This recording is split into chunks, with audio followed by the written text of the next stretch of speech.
Nicolas Nado, vous aviez demandé de l'abnégation et du pragmatisme à vos joueurs dans la conférence de presse avant match.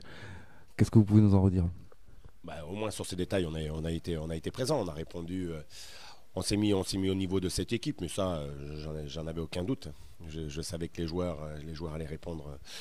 Je crois qu'on a une équipe qui aime ses défis, qui aime ses combats et qui, quand elle est au pied du mur, dans la difficulté, se resserre. Maintenant, il faut être lucide aussi. On est tombé sur une équipe de l'USAP qui est au-dessus, hein. Il faut pas se le cacher. Je pense qu'elle aurait dû gagner à Colomiers. Elle gagne ici, il n'y a pas photo. Et elle en gagnera d'autres à l'extérieur. J'espère qu'elle en gagnera d'autres. Ce qui voudra dire qu'on a fait que les autres perdront au moins un match à domicile contre cette équipe et qu'on rééquilibrera nous, quoi. Maintenant, j'attends surtout qu'il n'y ait pas de relâchement pour la semaine prochaine et surtout la semaine d'après encore.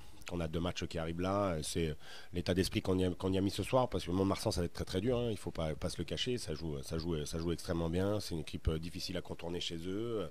Mais au moins dans les plaquages, au moins dans l'envie, au moins dans la volonté de faire tomber l'adversaire, on peut perdre dans ces conditions. Il n'y a pas de problème. Tant qu'au rugby, on s'envoie, il n'y a pas de souci, quoi.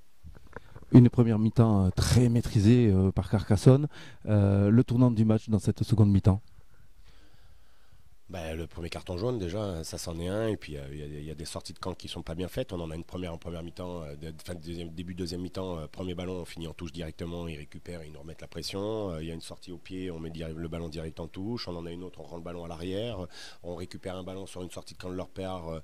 On prend le milieu du terrain, le 8, le lâche à Thomas Leno qui se le fait arracher. On se retrouve à 5 mètres de la ligne. 5 mètres de la ligne, la conséquence des mêlées derrière. Nouveau carton jaune. Voilà, donc on se retrouve en peu de temps, deux cartons jaunes, deux essais. Voilà, le haut niveau, ça s'explique pas autrement. Merci.